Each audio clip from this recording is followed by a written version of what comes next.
First of all, I'd like to thank Clive very much for coming along to give a talk tonight. I just would like to make a few comments. We spent 2 months where we've had a series of events about London, and to a certain extent what we've been looking at is what we classify as lost London, certain areas of London, writing areas, etc., which have been overlooked, but either conscious or have just fallen into neglect. We've not just had talks here, we've had walks where people have gone out and looked at part of the city. There was a walk they did about radicalism, and so that people can also become more familiar with some of the lost histories that are in their own areas, and we positively encourage people to actually investigate their own areas, to look into the history that's been lost. We're pleased tonight that Clive's going to come along. I mean, this is the first book of Clive's that I read, called Farm London, and to a certain extent it fits in with our things, because to a certain extent it's dealing with a lost political history of London, one that hasn't been quite as well documented. I have to be quite honest to say that the copy I got was a hardback version of it. Yes. Which, I have to be quite honest, in Lieutenant Campbell, I actually felt that I was bricked, to be quite honest, because I thought there's got some practical applications as well.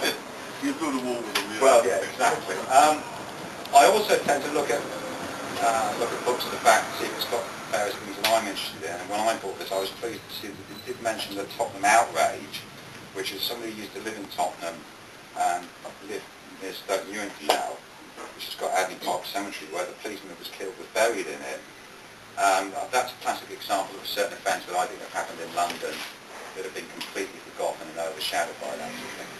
So Clive's going to talk for about 3/4 of an hour, and then we'll do a question and answer if that's okay with everybody here. So thanks very much for coming, Clive, and we'll leave you in your capable hands. Okay, thank you very much. Well, I thought I'd read you a couple of bits. I'm going to read the only piece of fiction I've ever written in my life, but it starts the book off. So, the reason I wrote this little bit of fiction is because there's no description of the destruction of London the first time around in AD 60, when Boudica, as she's non-politically correctly known nowadays, but when Boudica destroyed London and killed everybody in it, supposedly. We really don't know the history of this story except from Tacitus, and the way he tells the story is clearly not true. So my interest in giving people with no voice a voice, and lots of people have written obviously to try and give people with no voice a voice, starts with the people with absolutely no voice, that is the Celts. And the Celts have had no voice throughout history, really, until just about the 19th century, when independence and ideas in both Scotland and Wales and the Isle of Man, we're not dealing with the Isle of Man, but believe it or not, the Isle of Man had its own terrorist group in the 1980s, and elsewhere started to speak for themselves. So my interest was finding a history of Britain which wasn't the Tudors. And other people have done this before, E.P. Thompson and others, but I wanted to find what E.P. Thompson left out, which was, in some respects, the history of the right wing as well as the history of the left wing. And radicalism interested me considerably. Riots and rebellions are very ephemeral activities, they're very anecdotal activities, and in that respect I wanted to put down, maybe before they all got lost, the bits of paper got burnt.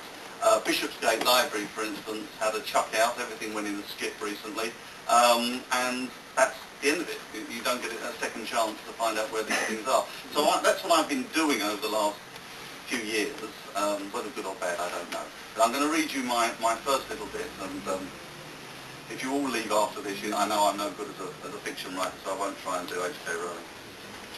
Okay. A dim wisp of smoke curled around the jetty and mingled with the morning mist. Somewhere, far off, a dog barked and fell silent. Against the shore, the lapping waves gave off a faint sulphurous smell as the waters mixed with the mud of the bank. The river slowly drifted by as it always had, still grey in the dawn light. Here and there, streaked with stains of rust red, which clung to them like membranes, alien things were quietly turning in the water, their stomachs oddly distended, their hands limp and black at the fingertips, faces looking intently down into the depths of the water for something they had lost. The river was full of these strange amphibians. Across the water drifted other smells, with the wreaths of smoke and eddies of ashen wafers, a smelled somehow both strange and peculiarly attractive, which came up from the sacred grove where they had erected the scarecrows on their wooden crosses. It was the smell of burning flesh. Everything was in ruins. The warehouses, granaries, workshops and marketplaces set up a dark column of drifting, dense smoke. 30,000 men, women and children lay in heaps or hung from trees or floated as corpses down the river. Death was everywhere. The attackers had taken no prisoners.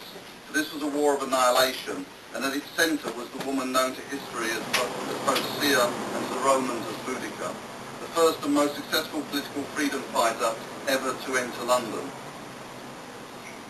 Interestingly, of course, Boadicea, or Boudica, has a very nice 19th century statue defending Westminster Bridge, which strikes me as particularly ironic because she burnt the whole lot down regardless.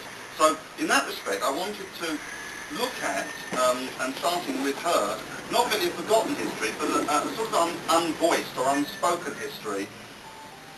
And it turned into the last 2,000 years for what it's worth, and it takes us up to, this particular version of the book takes us up to 2006, because that's where it finished. The paperback, the hardback takes us up before President Bush turned up, if you remember, with 20,000 policemen to defend him. This one takes us all the way up to there. So that's what I wanted to try and do. I wanted to look at how people with no voice get on the street because they're morally outraged, because governments or Parliament won't do what they're asked, and see what they did and why they did it. And you come across, when you look at these things, a large number of very brave people. And some of these brave people, many of whom, I have to say, in political terms, most of the people you deal with who are revolutionaries or radicals are what we would call eccentrics. You have to be an eccentric because first of all you think everything's wrong and you're going to put it right, which is a fairly weird messianic thing to think in the first place. And the second thing is, of course, you have to tell everybody that, which means that everybody thinks you're mad in the first place.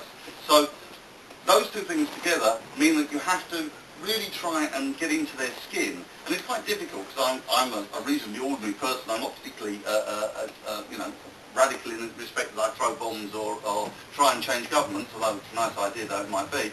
But what I wanted to do was try and get inside their heads. Sometimes I think I've succeeded, sometimes it's very difficult to get inside people's heads. So you get certain people who you really like. I like George Gordon, for instance, Lord George Gordon, who instigated the Gordon Riots. He got nearly 300 people killed, but he's an interesting guy, and I'm going to read something about him later on. So those are the sorts of things I was interested in, and I tried to get inside of. The other thing, which is slightly to an angle at this, is the fact that why do people go on the street? So there's two questions there that struck me immediately. The first is, why do people go on the street? Three questions. Why do people go on the street?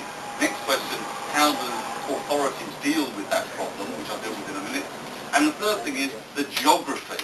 It's all very well you go on the street. What street do you go on? Where are you most effective? And in London terms, that has changed. In London terms, that has changed quite considerably over the years. So when you look at London, obviously everybody thinks, well, there's Trafalgar Square and all the rest of it. These obviously weren't there. If you're rioting in 1790, there's no Trafalgar Square. So where do you go?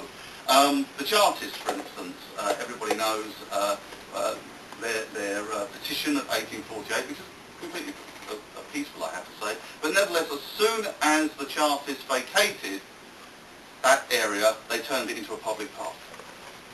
Typical Victorian thing to do. As soon as the rebels have gone, you've got a wasteland. If you turn a wasteland into a nice park, put some geraniums down, no one's going to trample on the geraniums, we're English, and therefore you've destroyed any radical activity at all.